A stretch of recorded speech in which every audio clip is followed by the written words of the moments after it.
So this is the upcoming IIIF150 B3.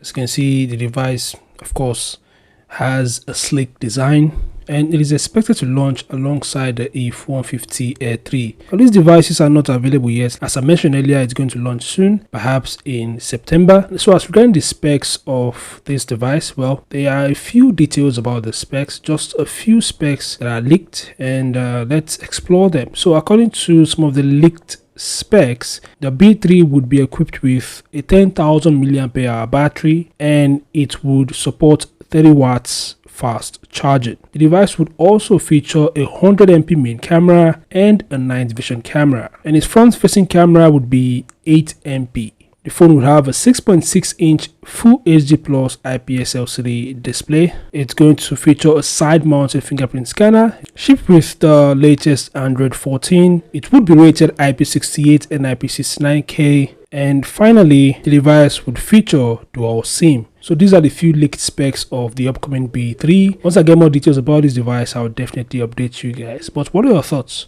Feel free to share them in the comment section below, and I'll see you guys in the next update. Peace out.